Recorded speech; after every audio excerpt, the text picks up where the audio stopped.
Hi,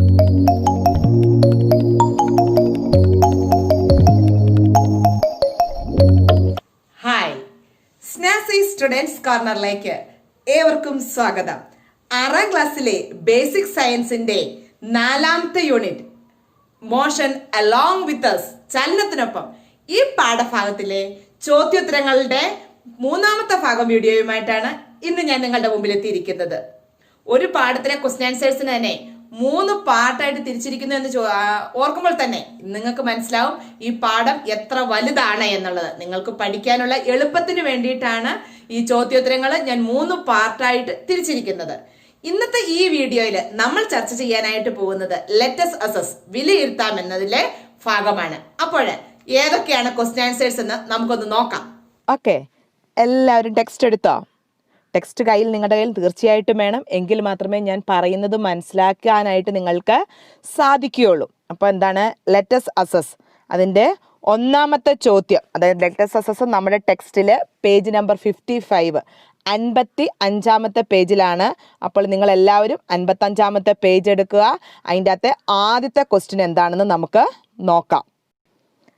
അതിൽ 1ാമത്തെ question ഇതാണ്. അതിൻ്റെ ഞാൻ പ്രാവശ്യം ടൈപ്പ് ചെയ്താക്കുമല്ല, അതിൻ്റെ ഫോട്ടോ എടുത്തിട്ടാക്കുവാണ്. അപ്പം നിങ്ങൾക്ക് ഇനി ഇത് വായിക്കാൻ പറ്റുന്നില്ല എങ്കിൽ നിങ്ങളുടെ ടെക്സ്റ്റ് തന്നെ നോക്കുക. അതിൽ 1ാമത്തെ ചോദ്യം, a man pulling A hand cart applies force on it in the following situations. What is the purpose in each case എന്ന് പറഞ്ഞാൽ എന്താണ്? ഒരു മനുഷ്യൻ, ഒരു കൈവണ്ടി വലിച്ചുകൊണ്ട് പോകുന്ന ആളുകൾ വണ്ടിയിൽ താഴെ പറയുന്ന സന്ദർഭങ്ങളിൽ എന്തിനു വേണ്ടിയാണ് ബലം പ്രയോഗിക്കുന്നത് എന്നാണ് ചോദ്യം. അതിനകത്ത് മലയാളം മീഡിയംകാരുടെ ഇതിനു വേണ്ടി ഞാൻ എടുത്തിട്ടില്ല. എൻ്റെ കയ്യിൽ മലയാളത്തിൻ്റെ ഒരു ടെക്സ്റ്റ് ഇല്ലായിരുന്നു.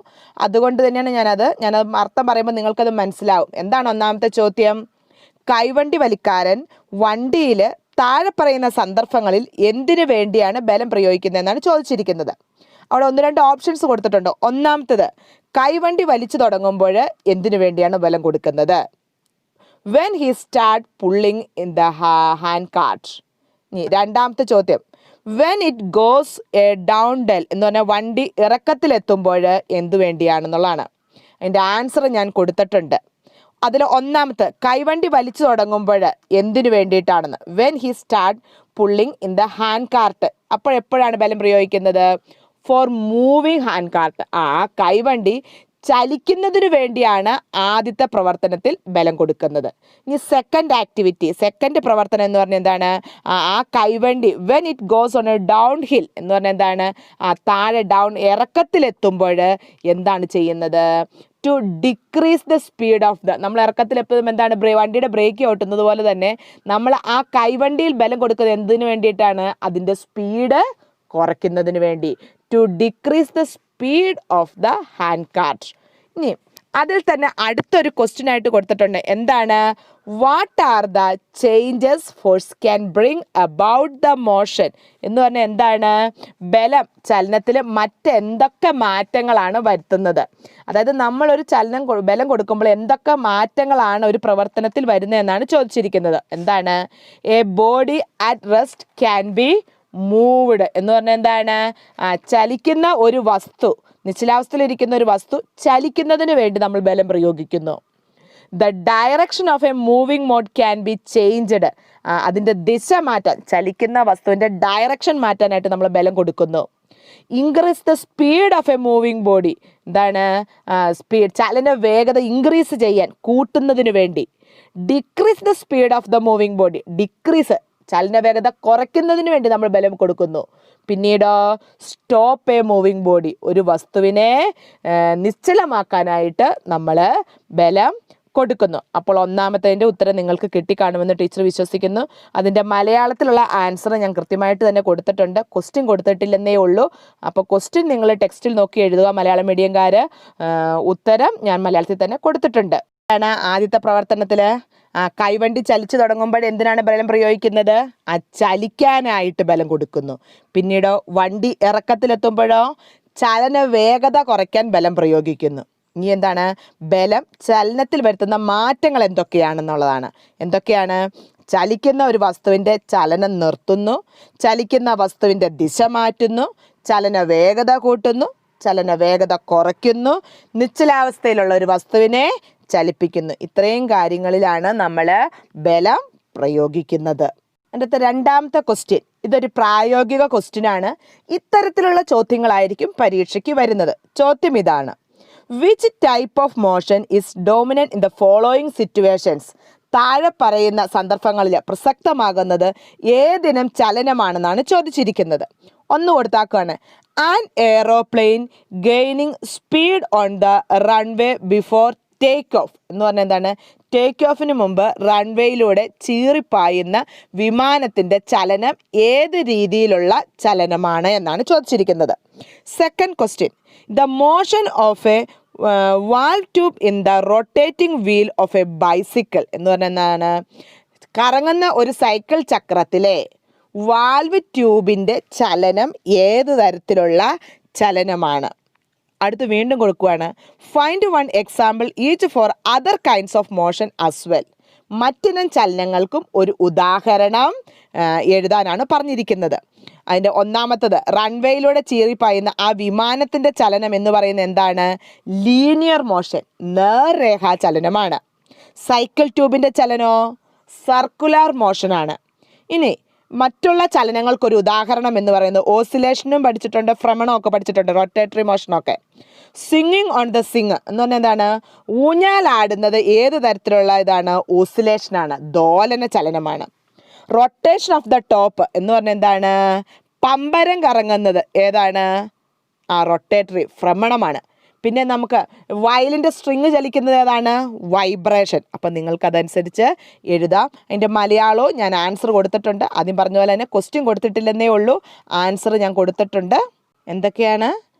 റൺവേയിലൂടെ ചീറിപ്പായുന്ന വിമാനത്തിൻ്റെ ചലനം നേർരേഖാ ചലനം, കറങ്ങുന്ന സൈക്കിൾ ട്യൂബിൻ്റെ ചലനം വർത്തുള ചലനമാണ്, ഊഞ്ഞാലാടുന്നത് ദോലന ചലനം. മറ്റു ചലനങ്ങൾക്ക് ഉദാഹരണങ്ങൾ എഴുതാൻ പറഞ്ഞിട്ടില്ലേ? അതുപോലെ തന്നെ ഊഞ്ഞാലാടുന്നത് ദോലന ചലനം, പമ്പരം കറങ്ങുന്നത് ഭ്രമണ ചലനം. അതുപോലെ തന്നെ വയലിൻ്റെ സ്ട്രിങ്, നമ്മൾ വയലിൻ വരയ്ക്കുന്ന ആ സ്ട്രിങ് വരുന്നത് എന്താണ്? അത് വൈബ്രേഷനാണ്. അപ്പോൾ അത്രയും കാര്യങ്ങൾ നിങ്ങൾ എഴുതുക. തേർഡ് ക്വസ്റ്റ്യന് ഞാൻ ഫോട്ടോ എടുത്ത് വിട്ടിട്ടേ ഉള്ളൂ. അത് നമുക്ക് ടൈപ്പ് ചെയ്യാൻ, നിങ്ങൾക്കറിയാം ടൈപ്പ് ചെയ്യാൻ ഒത്തിരി പാടായതുകൊണ്ട് ഞാനത് ഫോട്ടോ എടുത്തിട്ടുള്ളൂ. നിങ്ങൾ ടെക്സ്റ്റിൽ തന്നെ നോക്കുക, ടീച്ചർ അത് പറഞ്ഞു തരാം. മൂന്നാമത്തെ ക്വസ്റ്റ്യൻ എന്താണ്? The table on oscillation prepared by Latika, Iqbal and Sonu is given below. ലതികയും ഇക്ബാലും സോനു എന്നിവർ ദോലന ചലനത്തെ പട്ടികപ്പെടുത്തി വെച്ചാക്കുകയാണ്. അവരുടെ ആ കണ്ടെത്തൽ ഫൈൻഡിങ്സ് ശരിയാണോ എന്നൊക്കെയാണ് കണ്ടെത്താനാണ് പറഞ്ഞാക്കുന്നത്. ലതികയുടെ കണ്ടെത്തൽ എന്ന് പറഞ്ഞാൽ ഫസ്റ്റ് കോളം ലതിക, ഇക്ബാൽ, സോനു, 3 കോളമായിട്ട് തിരിച്ചാക്കണം. നിങ്ങൾ കണ്ടോ? ഈ ലതിക എന്തൊക്കെയാണ് കണ്ടെത്തിയാക്കുന്നതെന്ന് നോക്കാം. The motion of the membrane across the drum head of A ചെണ്ട ഓൺ ബീറ്റിംഗ് ഇറ്റ് എന്ന് പറഞ്ഞാൽ ചെണ്ട കൊട്ടുമ്പോൾ തുകലിൻ്റെ ചലനം എന്ന് പറയുന്നത് ഏതാണ്? ഏത് ചലനത്തെക്കുറിച്ചാണ് നമ്മൾ പറയുന്നത്? ഓസിലേഷൻ, ദോലന ചലനം എന്നാണ് പറഞ്ഞിരിക്കുന്നത്. അതായത് ചെണ്ടയുടെ കൊട്ടുന്നത് ദോലന ചലനമാണെന്ന് ലതിക പറഞ്ഞാക്കുന്നു. പിന്നീട് ലതിക എന്താണ് പറഞ്ഞാക്കുന്നത്? ദ മോഷൻ ഓഫ് എ സ്വിങ്ങിങ് കോട്ട്, ആട്ടുകട്ടലിൻ്റെ, നമ്മളൊരു ആട്ടുകട്ടൽ ഊഞ്ഞാലില്ലേ, അതിൻ്റെ ചലനം ദോലനമാണെന്ന് പറഞ്ഞാക്കുന്നു. അടുത്ത് പറഞ്ഞാക്കാണ് the motion of a giant wheel, giant വീലിൻ്റെ ചലനവും ഓസിലേഷൻ, ദോലനമാണെന്ന് പറഞ്ഞാക്കിയാണ് ലതിക. ലതികയുടെ കണ്ടെത്തൽ ശരിയാണെന്ന് നിങ്ങൾ ആലോചിക്കുക. അടുത്തത് ഇക്ബാലിൻ്റെ കണ്ടെത്തലാണ്. The motion of the membranes across the drum head of the chenda on beating it, ചെണ്ട കൊട്ടുമ്പോൾ തുകലിൻ്റെ ചലനം. അതുപോലെ തന്നെ the motion of the string while playing veena, വീണക്കമ്പി, വീണ മീട്ടുമ്പോൾ വീണക്കമ്പിയുടെ ചലനം എന്ന് പറയുന്നത് ഒരു തരം ഓസിലേഷൻ ആണെന്ന് പറഞ്ഞിരിക്കുകയാണ്. അടുത്തത് the motion of the prongs of the an excited tuning fork എന്ന് പറഞ്ഞാൽ എന്താണ്? ഉത്തേജിപ്പിച്ച ട്യൂണിംഗ് ഫോർക്കിൻ്റെ ഭുജങ്ങളുടെ ചലനം എന്ന് പറയുന്നത് ഒരു തരം ഓസിലേഷൻ ആണെന്ന് ഇക്ബാൽ കണ്ടെത്തിയാക്കുകയാണ്. അപ്പോൾ ഇക്ബാലിൻ്റെ കണ്ടെത്തൽ ശരിയാണെന്ന് നിങ്ങളൊന്ന് മനസ്സുകൊണ്ട് പരിശോധിക്കുക. അടുത്തത് സോനു എന്തൊക്കെയാണ് പറഞ്ഞിരിക്കുന്നത്? The motion of an arrow shot from A ബോ, അമ്പിൽ നിന്ന് എയ്തുവിട്ട ആരോയുടെ ചലനം എന്ന് പറയുന്നത് ഓസിലേഷൻ ആണെന്ന് പറഞ്ഞിരിക്കുന്നു. അപ്പം നിങ്ങൾ ചിന്തിക്കുക കേട്ടോ, അത് ഏത് ചലനമാണെന്ന്. അപ്പം മറ്റുള്ള ചലനങ്ങൾ കണ്ടെത്താനും കൂടെ നിങ്ങൾക്ക് എളുപ്പമാണിത്. The motion of the prongs of an excited tuning fork എന്ന് പറഞ്ഞാൽ എന്താണ്? ട്യൂണിംഗ് ഫോർക്കിലെ ഭുജങ്ങളുടെ ചലനം. പിന്നീട് തേർഡ് എന്താണ് കൊടുത്തിരിക്കുന്നത്? The motion of the stretched metal wire on strumming it എന്ന് പറഞ്ഞാൽ എന്താണ്? വലിച്ചു കെട്ടിയ കമ്പിയിൽ തട്ടുമ്പോഴുണ്ടാകുന്ന ചലനം. അപ്പോൾ ഇവരുടെ 3 പേരുടെയും കണ്ടുപിടുത്തങ്ങൾ ശരിയാണോ എന്നാണ് പരിശോധിക്കേണ്ടത്. അപ്പോൾ അതിൻ്റെ അകത്ത് ആദ്യത്തെ ചോദ്യം കൊടുത്താക്കുവാണ്, ഹൂസ് ഫൈൻഡിങ്സ് ആർ കറക്റ്റ്? ആരുടെ കണ്ടെത്തലാണ് ശരി? നിങ്ങളൊന്ന് കണ്ടെത്തിക്കുക. ഉത്തരം പറയുന്നതിന് മുമ്പ് നിങ്ങൾ കണ്ടെത്തിക്കുക ആരുടെ കണ്ടെത്തലാണ് ശരി എന്നുള്ളത്. Yes, very good. ആരുടെയാണ്? ഇക്ബാലിൻ്റെ. ലതികയുടെ എന്താണ് പറഞ്ഞാക്കുന്നത്? ജൈന്റ് വീലിൻ്റെ കറക്കം എന്ന് പറയുന്നത് ശരിയാണോ? അല്ല, അത് തെറ്റിപ്പോയി. പിന്നെ സോനുവിൻ്റെയോ? അമ്പിൻ്റെ ചലനം കറക്റ്റാണോ? ഓസിലേഷനാണോ? അല്ല. അപ്പോൾ അവരുടെ 2 പേരുടെ ഓരോ കണ്ടെത്തലുകൾ തെറ്റാണ്. ആരുടെ കണ്ടെത്തലാണ് മുഴുവൻ ശരി? ഇക്ബാലിൻ്റെ. ഇനി അടുത്ത ചോദ്യം നിങ്ങൾ നോക്കുക. Which are the ones that cannot be consider an example of oscillation എന്ന് പറഞ്ഞാൽ എന്താണ്? കമ്പനവും ദോലനവും തമ്മിൽ എങ്ങനെ വ്യത്യാസപ്പെട്ടിരിക്കുന്നു എന്നാണ് ചോദിച്ചിരിക്കുന്നത്. ടീച്ചറുടെ ആൻസർ കൊടുത്തിട്ടുണ്ട്. എന്താണ് ആൻസർ കൊടുത്താക്കുന്നത്?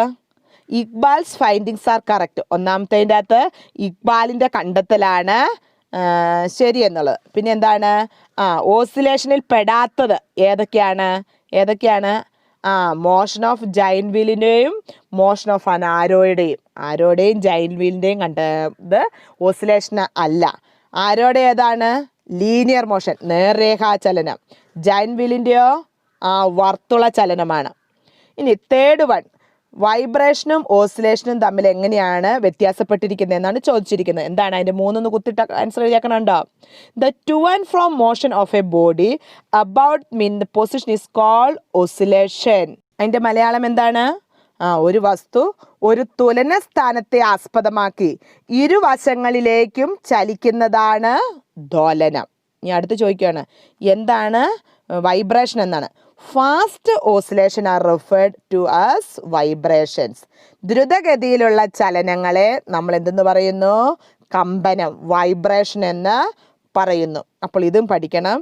ഇത്തരത്തിലുള്ള ഒരു ക്വസ്റ്റ്യൻസ് ആണ് പരീക്ഷയ്ക്ക് വരാൻ സാധ്യതയുള്ളത്. അപ്പോൾ ഇത് നിങ്ങൾ കൃത്യമായിട്ട് തന്നെ മനസ്സിലാക്കി പഠിക്കണം. അതിൻ്റെ മലയാളത്തിലുള്ള ആൻസറും ഞാൻ കൊടുത്തിട്ടുണ്ട്. മലയാളത്തിൽ ഞാൻ എന്തൊക്കെയാണ്? ഇക്ബാലിൻ്റെ കണ്ടെത്തലാണ് ശരി. പിന്നെ ദോലന ചലനത്തിന് എന്താണ്? ദോലന ചലനത്തിൽ പെടാത്തവ ഏതൊക്കെയാണ്?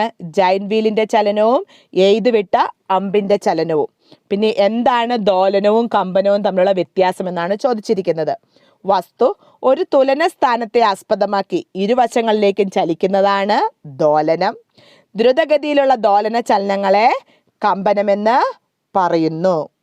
ലെറ്റസസിലെ ചോദ്യങ്ങളൊക്കെ വലുതാന്നോർത്തോണ്ട് എൻ്റെ മക്കൾ ആരും എഴുതാതിരിക്കരുത് കേട്ടോ. കാരണം നമുക്കിത് എഴുതേണ്ടതാണ്, പഠിക്കേണ്ടതാണ്. ഇങ്ങനെയുള്ള ചോദ്യങ്ങളാണ് നമ്മൾക്ക് പരീക്ഷയ്ക്ക് കൂടുതലായിട്ടും വരുന്നത്. ഇനി 4ാമത്തെ ക്വസ്റ്റ്യനും അത് ഞാൻ ഫോട്ടോ എടുത്തിട്ടുണ്ട്. ആ പൽചക്രങ്ങൾ നിങ്ങൾ ശ്രദ്ധിക്കുക. Observe the arrangement of gears in the figure. അവിടെ കൊടുത്തിരിക്കുന്ന ആ ഗിയേഴ്സ്, പൽചക്രങ്ങളുടെ ക്രമീകരണം ശ്രദ്ധിക്കുക. 1ാമത്തെ പൽചക്രം എന്താണ്? ചെറുതാണ്. 2ാമത്തെ ഇച്ചിരോടെയും വലുത്. 3ാമത്തത് കുറച്ചും കൂടെയും വലുത്. 4ാമത്തെ ഏറ്റവും വലുത്. ആ ഒരു ചിത്രങ്ങളുടെ ഇത് നോക്കുക. ഇനി ചോദ്യം ഇതാണ്, when the first gear is rotated, which other gear would also rotate the same direction? എന്ന് പറഞ്ഞാൽ എന്താണ്? 1ാമത്തെ പൽചക്രം കറങ്ങുമ്പോൾ അതേ ഡയറക്ഷനിൽ കറങ്ങുന്ന പൽചക്രം അതിൽ ഏതാണ്? ചോദ്യം മനസ്സിലായോ? 1ാമത്തെ ചക്രം കറങ്ങുമ്പോൾ 1ാമത്തെ ആ ഗിയർ കറങ്ങുന്ന പൽചക്രം കറങ്ങുന്ന അതേ സെയിം ഡയറക്ഷൻ ഏതൊക്കെ ആണെന്നാണ് ചോദിച്ചിരിക്കുന്നത്. അതിൻ്റെ സെക്കൻഡ് ക്വസ്റ്റ്യൻ എന്താണ്? Which gear would be the slowest? ഇതിൽ ഏത് ഗിയറാണ്, പൽചക്രമായിരിക്കും ഏറ്റവും വേഗത? Slowest.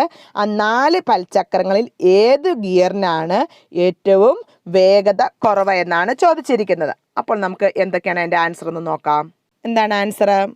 When the first gear is rotated, third gear also rotated the same direction. എന്ന് പറഞ്ഞാൽ എന്താണ്? 1ാമത്തെ പൽചക്രം കറങ്ങുമ്പോൾ അതേ ദിശയിൽ കറങ്ങുന്നത് ഏത് പൽചക്രമാണ്? മൂന്നാമത്തെ പൽചക്രമാണെന്നാണ് പറയുന്നത്. അതായത് മൂന്നാമത്തെ പൽചക്രം ഒന്നാമത്തേത് സെയിം ഡയറക്ഷനിൽ കറങ്ങുന്നു. ഇനി അടുത്തത് ഏറ്റവും വേഗത കുറവ് ഏത് പൽചക്രത്തിനായിരിക്കുമെന്നാണ്. ഏതാണ്? Fourth gear would be the slowest. കാരണം എന്താണ്? വലിയ പൽചക്രത്തിനായിരിക്കും വേഗത കുറവ് അല്ലേ ഉള്ളതിൽ. അപ്പോൾ ഏതാണ് അതിൻ്റെ ആൻസർ കിട്ടി. മലയാളത്തിലും ടീച്ചർ അത് കൃത്യമായിട്ട് തന്നെ കൊടുത്തിട്ടുണ്ട്. ഇതാണ് മൂന്നാമത്തെ പൽചക്രമാണ് ഒന്നാമത്തേതിൻ്റെ അതേ ദിശയിൽ കറങ്ങുന്നത്. പിന്നെ ഏറ്റവും വേഗത കുറവ് ഏതിനാണ്? നാലാമത്തെ പൽചക്രത്തിനായിരിക്കും ഏറ്റവും വേഗത കുറവ്. അടുത്തത് നാലാമത്തെ ക്വസ്റ്റ്യൻ ആണ്. അഞ്ചാമത്തെ ക്വസ്റ്റ്യൻ. പക്ഷേ നിങ്ങളുടെ ടെക്സ്റ്റിൽ ഇങ്ങനെയാണ്, രണ്ടെന്നുള്ള രീതിയിലാണ് കൊടുത്താക്കുന്നത്. ശ്രദ്ധിച്ചാൽ മതി. Complete the following concept map. ആ കൺസെപ്റ്റ് മാപ്പ്, ആശയ ഭൂപടം ഒന്ന് പൂർത്തിയാക്കാനാണ് കൊടുത്താക്കുന്നത്. അതായത് കൊടുത്താക്കുവാണ് 3 പോയിൻ്റാണ്. മോഷൻ എന്ന് പറയുന്നിടത്ത് 3 പോയിൻ്റ് കൊടുത്താക്കുവാണ്. ഓരോ പോയിൻറ്റിൻ്റെയും 3 വീതം 2-3 ഒക്കെ കൊടുത്തിട്ടുണ്ട്. നിങ്ങൾക്കത് നോക്കുമ്പോൾ മനസ്സിലാവത്തില്ലെന്ന് എനിക്കറിയാം. നമ്മൾ പഠിച്ച കാര്യങ്ങൾ ഇപ്പോൾ പ്രയോഗിക്കേണ്ട ഒരു പോർഷനാണത്. ഒന്നാമത്തത് മോഷൻ്റെ അകത്തിൽ ആദ്യത്തെ ആവാരം എടുത്ത് വെക്കുന്നത് different types of motion and the devices use എന്ന് പറഞ്ഞാൽ എന്താണ്? വിവിധ തരത്തിലുള്ള ഡിവൈസസ്, നമ്മൾ പലതരത്തിലുള്ള ചലനവും അതിൻ്റെ ഉദാഹരണവും എഴുതാനാണ് പറഞ്ഞാക്കുന്നത്. അപ്പോൾ അതിൻ്റെ നേരെ 3 വര കൊടുത്തിട്ടുണ്ട്. അതിൻ്റെ അകത്ത് ഒരു വരയുടെ അവിടെയാണ് ആൻസർ എഴുതിയാക്കണേ. വിവിധ തരത്തിലുള്ള ചലനങ്ങളിൽ ഒന്നാമത്തത് ഓസിലേഷൻ, ദോലന ചലനത്തിന് ഉദാഹരണം എഴുതിയിട്ടുണ്ട്. ചലനം എഴുതിയിട്ടുണ്ട്, അതിൻ്റെ എക്സാമ്പിൾ എഴുതിയിട്ടുണ്ട്. ഓസിലേഷൻ ഏതൊക്കെയാണ് എക്സാമ്പിൾ? പെൻഡുലം ഉണ്ട്, സ്വിങ് ഉണ്ട്, അതായത് ഊഞ്ഞാലുണ്ട്, സ്വിങ്ങിങ് കോട്ട് ആട്ടുകട്ടിലുണ്ട്, പിന്നെ എന്താണ് സ്ട്രിങ് ഓഫ് വീണയുടെ കമ്പിയുടെ ചലനം. അപ്പോൾ ഇത് ഓസിലേഷനാണ്. ഇനിയുള്ളത് വേറെ 2 ചലനങ്ങൾ. എന്താണ്? റൊട്ടേഷൻ. ഭ്രമണം അവിടെ എന്താണ് എഴുതണം? റൊട്ടേഷൻ. ആ 2 വരയുടെ അവിടെ എന്താ എഴുതണം? റൊട്ടേഷൻ എന്ന് എഴുതണം, അതിൻ്റെ എക്സാമ്പിൾ എഴുതണം. പിന്നെ ഏതാണ്? സർക്കുലർ മോഷൻ എഴുതണം, അതിൻ്റെ എക്സാമ്പിൾ എഴുതണം. ഓക്കെ, ടീച്ചർ അതിൻ്റെ ഉത്തരം എഴുതിയിട്ടുണ്ട്, നിങ്ങൾക്കൊന്ന് പറഞ്ഞു തരാം. ചോദ്യം മനസ്സിലാവുന്നതിന് വേണ്ടിയിട്ടാണ് ടീച്ചർ എത്രയും എക്സ്പ്ലെയിൻ ചെയ്ത് പറയുന്നത്. മോഷൻ്റെ അവിടുത്തെ ആ 2ാമത്തെ വരയിൽ കൊടുത്താക്കുന്ന എന്താണ്? Devices that can bring about changes in motion and their uses എന്ന് പറഞ്ഞാൽ എന്താണ്? പൽചക്രം എന്നിവ ഓരോന്നിൻ്റെയും ഡിവൈസസിൻ്റെ നമ്മൾ ഉപയോഗിക്കുന്ന കാര്യങ്ങൾ, ഡിവൈസസ് ഏതൊക്കെയാണെന്നാണ് പറഞ്ഞിരിക്കുന്നത്. ഒന്നാമത്തേത് കൊടുത്തിട്ടുണ്ട്. എന്താണ്? പൽചക്രം കൊടുത്തിട്ടുണ്ട്. എന്താണ് പൽചക്രം? അതെന്തിനൊക്കെയാണ് ഉപയോഗിക്കുന്നത്? To change the direction of motion and speed. ചലനത്തിൻ്റെ ദിശയും വേഗതയും ഒക്കെ മാറ്റാനായിട്ട് നമ്മൾ യൂസ് ചെയ്യുന്ന ഡിവൈസസ് ആണ് പൽചക്രം. ഇനി അതിൻ്റെ ബാക്കി 3 ഡിവൈസസിൻ്റെ പേരും എഴുതണം, അതിൻ്റെ യൂസും എഴുതാനാണ് അവിടെ കൊടുത്തിരിക്കുന്നത്. നിങ്ങളൊന്ന് പറഞ്ഞ് വേറൊരു 2-3 ഡിവൈസസ്. ലിവറുണ്ട് അല്ലേ, നമ്മുടെ വർക്ക് ഈസി ആക്കാനായിട്ട്. പിന്നെ എന്താണ്? പുള്ളിയുണ്ട്, കപ്പിയുണ്ട്, കപ്പി. പിന്നെ എന്താണ്? ചക്രവും ആക്സിലൊക്കെ ഉണ്ട് അല്ലേ, യജ്ഞങ്ങൾ ലാഭിക്കുന്നതിന് വേണ്ടി. വീലും ആക്സിലൊക്കെ നമ്മൾ യൂസ് ചെയ്യുന്നുണ്ട്, അതാണ് അവിടെ കൊടുക്കേണ്ടത്. അടുത്തത് 3ാമത്തത് changes in the motion brought about by force. നമ്മൾ ബലം പ്രയോഗിക്കുന്ന സാഹചര്യങ്ങൾ ഏതൊക്കെയാണെന്നുള്ളതാണ് നമ്മൾ എപ്പോഴും പറയുന്നത്. Changing the direction of the motion of the moving body, ചലിക്കുന്ന വസ്തുവിൻ്റെ ദിശ മാറ്റാനായിട്ട്. പിന്നെ അതിൻ്റെ സ്പീഡ് ഡിക്രീസ് ചെയ്യാനും ഇൻക്രീസ് ചെയ്യാനും നമ്മൾ യൂസ് ചെയ്യുന്നുണ്ട്. പിന്നെ എന്താണ്? നിശ്ചലാവസ്ഥയിലുള്ള ഒരെണ്ണത്തിനെ ചലിപ്പിക്കാനായിട്ട് നമ്മൾ ചെയ്യുന്നുണ്ട്. അതാണ് അവിടെ കംപ്ലീറ്റ് ചെയ്യേണ്ടത്. നിങ്ങൾക്ക് ക്വസ്റ്റ്യൻ മനസ്സിലായി കാണുമെന്ന് ടീച്ചർ വിശ്വസിക്കുന്നു. അതിൻ്റെ ഉത്തരത്തിലേക്ക് നമുക്ക് പോകാം. ആദ്യത്തേൻ്റെ അകത്ത് ഓസിലേഷൻ കൊടുത്തിട്ടുണ്ടെന്ന് പറഞ്ഞു. റൊട്ടേഷൻ്റെ അകത്ത് കൊടുത്തിട്ടുണ്ട് ടോപ്പ് പമ്പരത്തിൻ്റെ ആക്സിസ് ഓഫ് എ മൂവിങ് ഫാനിൻ്റെ ചലനം. പിന്നെ എന്തൊക്കെയാണ്?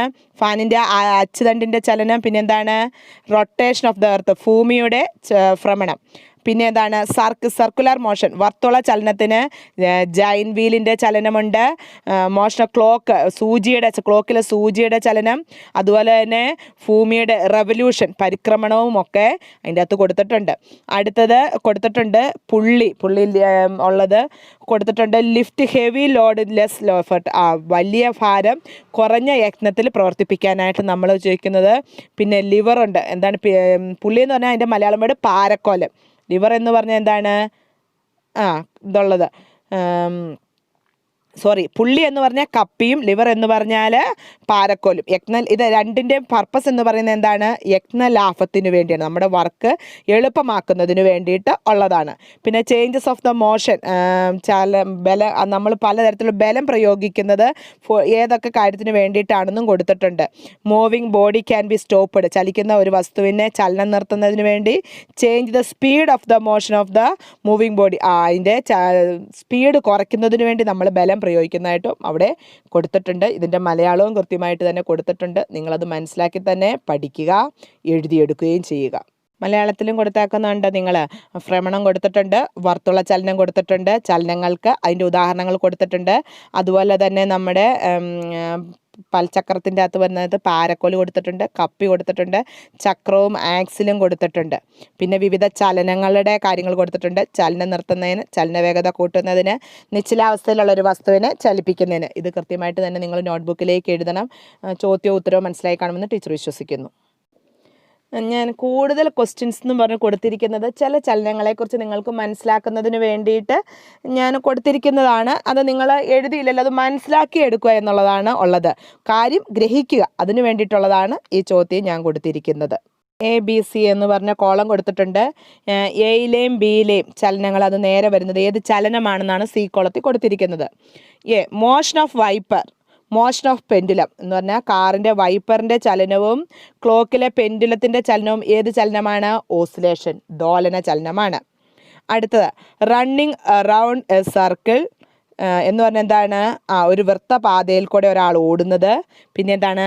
The motion of stone when it tied a string എന്ന് പറഞ്ഞാൽ ഒരു നൂലിൽ കല്ല് കെട്ടി ചുറ്റുമ്പോഴുണ്ടാകുന്ന കല്ലിൻ്റെ ചലനം. ഇത് ഏതാണ്? സർക്കുലർ മോഷനാണ്, വർത്തുള ചലനം. അടുത്ത എന്താണ്? മോഷൻ ഓഫ് ടോപ്പ്, പമ്പരത്തിൻ്റെ ചലനവും motion of the axis of ഫാനിൻ്റെ ആ ആക്സിസിൻ്റെ ചലനവും ഏതാണ്? ഭ്രമണ ചലനമാണ്, റൊട്ടേറ്ററി മോഷനാണ്. ഇനി ഫോഴ്സ്, ബലം കൊടുക്കുന്നത്. സ്റ്റോപ്പ് എ മൂവിങ് ബോഡി, ചലനത്തിൻ്റെ വസ്തുവിൻ്റെ ചലനം നിർത്തുന്നതും. പിന്നെ എന്താണ്? Increase the speed of the object, വസ്തുവിൻ്റെ ചലന വേഗത കൂട്ടുന്നതിന് നമ്മൾ എന്താണ് പ്രയോഗിക്കുന്നത്? ഫോഴ്സ്, ബലം പ്രയോഗിക്കുന്നു എന്നാണ് അവിടെ പറഞ്ഞിരിക്കുന്നത്. ചുമ്മാ മനസ്സിലാക്കി വയ്ക്കുക, നിങ്ങൾ എഴുതുമൊന്നും വേണ്ട. ചലനവും കാര്യങ്ങളൊക്കെ വീണ്ടും വീണ്ടും കേൾക്കുന്നതനുസരിച്ച് നിങ്ങൾക്ക് അത് ഗ്രഹിക്കാൻ എളുപ്പം കിട്ടും. അതിന് വേണ്ടിയിട്ട് കൊടുത്തിരിക്കുന്നു, അത്രയേ ഉള്ളൂ. ഇതിൻ്റെ മലയാളവും കൊടുത്തിട്ടുണ്ട്, നിങ്ങളത് വായിച്ചു നോക്കുക, മനസ്സിലാക്കുക. ഓക്കെ. അടുത്തത് ഒരു തയ്യൽക്കാരൻ്റെ തയ്യൽ മെഷീനിൽ തുണി തയ്ക്കുമ്പോഴുണ്ടാകുന്ന വിവിധ ചലനങ്ങൾ. അത് പല പ്രാവശ്യവും പരീക്ഷയ്ക്ക് കണ്ടിട്ടുള്ള ഒരു ഭാഗമാണ്, അതുകൊണ്ടാണ് ഞാൻ ഇങ്ങനെയൊന്ന് കൊടുത്താക്കുന്നത്. അതിൻ്റെ ആ തയ്യൽ മെഷീൻ്റെ പല ഭാഗങ്ങളുടെ ചലനം ഏതൊക്കെയാണെന്ന് നമുക്കൊന്ന് നോക്കാം. മോഷൻ ഓഫ് നീഡിൽ, നിങ്ങൾ ഇമാജിൻ ചെയ്യുക കേട്ടോ, ഒരാൾ തയ്ച്ചുകൊണ്ടിരിക്കുകയാണ്. ആ തയ്ക്കുമ്പോഴുണ്ടാകുമ്പോൾ സൂചിയുടെ ചലനം, മോഷൻ ഓഫ് നീഡിൽ, സൂചിയുടെ ചലനം എന്ന് പറയുന്നത് ലീനിയർ മോഷനാണ്, നേർരേഖാ ചലനം. മറ്റേത് നിങ്ങൾ ശ്രദ്ധിക്കേണ്ട ആവശ്യമില്ല. പീരിയോഡിക് മോഷൻ, ക്രമാവർത്തന ചലനം, അത് നിങ്ങൾക്ക് വരത്തില്ല. നിങ്ങൾ പഠിച്ച ചലനത്തിൽ നേർരേഖാ ചലനമാണ്, ലീനിയർ മോഷനാണ് മോഷൻ ഓഫ് നീഡിൽ, സൂചിയുടെ ചലനം എന്ന് പറയുന്നത്. അടുത്തത് മോഷൻ ഓഫ് വീൽ, ആ ചക്രത്തിൻ്റെ ചലനം എന്ന് പറയുന്നത് റൊട്ടേറ്ററി മോഷനാണ്, ഭ്രമണ ചലനമാണ്. സൂചി തയ്ക്കുമ്പോഴുണ്ടാകുന്ന തയ്ക്കുന്ന ആ ചക്രത്തിൻ്റെ ചലനം എന്ന് പറയുന്നത് റൊട്ടേറ്ററി മോഷനാണ്, എന്താണ്? ഭ്രമണ ചലനമാണ്. ഇനി നിങ്ങൾ ചവിട്ടുന്ന കണ്ടിട്ടില്ല, ഒരു മെഷീൻ ചവിക്കുമ്പോൾ ഇപ്പോഴൊക്കെ മോട്ടറുണ്ട്, എന്നാലും പഴയ കാലത്ത് ആ മോട്ടർ ചവിക്കുമ്പോഴത്തേനും അതിൽ ആ ചവിട്ടുപടിയിലെ അതിൻ്റെ ചലനം എന്ന് പറയുന്നത് മോഷൻ ഓഫ് പെഡൽ, ആ പെഡലിൻ്റെ ചലനം എന്ന് പറയുന്നത് എന്താണ്? ദോലനമാണ്, ഓസിലേഷനാണ്. മറ്റേത് ചലനം നിങ്ങൾ ശ്രദ്ധിക്കേണ്ട ആവശ്യമില്ല, ഓസിലേഷൻ അത് മാത്രം ഓർക്കുക. ഇനി മോഷൻ ഓഫ് ത്രെഡ്, നൂലിൻ്റെ ചലനം എന്ന് പറയുന്നത് ഏതാണ്? ആ നൂൽക്കട്ട, അതിൻ്റെ ചലനം എന്ന് പറയുന്നത് ഏതാണ്? റൊട്ടേഷനാണ്, ഭ്രമണ ചലനമാണ്. ഓക്കെ, അത്രയും കാര്യങ്ങൾ നിങ്ങൾ മനസ്സിലാക്കുക. അതിൻ്റെ മലയാളവും ഞാൻ കൊടുത്തിട്ടുണ്ട്, കൃത്യമായിട്ട് തന്നെ എഴുതുക, പഠിക്കുക. സൂചിയുടെ ചലനം എന്ന് പറയുന്നത് നേർരേഖാ ചലനമാണ്, അത് പഠിക്കുക. ചക്രത്തിൻ്റെ ചലനം എന്ന് പറയുന്നത് ഭ്രമണ ചലനമാണ്. ചവിട്ടുപടിയുടെ ചലനം എന്ന് പറയുന്നത് ദോലനമാണ്. നൂലിൻ്റെ ചലനം എന്ന് പറയുന്നത്, നൂൽക്കട്ടയുടെ ചലനം ഭ്രമണവുമുണ്ട്, വക്രരേഖാ ചലനവുമുണ്ട്. അത്രയും കാര്യങ്ങൾ നിങ്ങൾ കൃത്യമായിട്ട് തന്നെ പഠിക്കുക, മനസ്സിലാക്കുക. എല്ലാ മക്കളും ലെറ്റസസിലെ ചോദ്യങ്ങൾ തീർച്ചയായിട്ടും നോട്ട്ബുക്കിലേക്ക് എഴുതിയെടുക്കുകയും ചെയ്യണം. എല്ലാവരും ക്വസ്റ്റ്യൻ ആൻസേഴ്സ് എഴുതിയെടുത്തെന്ന് ടീച്ചർ വിശ്വസിക്കുന്നു. അപ്പോൾ ഈ പാഠത്തിൽ 3 പാർട്ടാണ് ഉള്ളത്. ആ 3 പാർട്ടിലെ മുഴുവൻ ക്വസ്റ്റ്യൻ ആൻസേഴ്സും നിങ്ങൾ എഴുതിയെടുക്കണം, പഠിക്കണം. അതോടൊപ്പം തന്നെ നമ്മുടെ ചുറ്റുമുള്ള ഓരോ ചലനങ്ങൾ ഏത് വിധത്തിലുള്ള ചലനങ്ങളാണെന്ന് നിങ്ങൾ നിരീക്ഷിക്കണം, കണ്ടെത്തണം. ഇപ്പോൾ ഒരു മഴ പെയ്യുവാണ്, അപ്പോൾ നിങ്ങൾ ആ മഴത്തുള്ളിയുടെ ചലനം ഏത് വിധത്തിലുള്ള ചലനമാണെന്ന് ചിന്തിക്കണം. അങ്ങനെ ഓരോ പ്രവർത്തനം, ഒരു പ്ലാവിൻ്റെ ഇല വീഴുകയാണ്, അത് ആ ഇല താഴേക്ക് വീഴുന്ന ചലനം അത് ഏത് വിധത്തിലുള്ള ചലനം. ഇങ്ങനെ ഓരോ പ്രവർത്തനങ്ങൾ കാണുമ്പോഴും അത് ഏത് വിധത്തിലുള്ള ചലനമാണെന്ന് നിങ്ങൾ ചിന്തിക്കണം, മനസ്സിലാക്കണം. അപ്പോൾ ഈ പാഠഭാഗം കൂടുതൽ ഗ്രഹിക്കുന്നതിന് നിങ്ങൾക്ക് എളുപ്പമായിട്ട് സാധിക്കും. അപ്പോൾ ഇനിയുള്ളത് നമുക്ക് 5ാമത്തെ യൂണിറ്റ് ആണ്. നമ്മുടെ ഫുഡിന് ആഹാര രീതികളെ കുറിച്ചുള്ള പാഠമാണ്. അടുത്ത വീഡിയോയിൽ നമ്മൾ ആ പാഠഭാഗത്തിലെ കാര്യങ്ങളാണ് ചർച്ച ചെയ്യുന്നത്.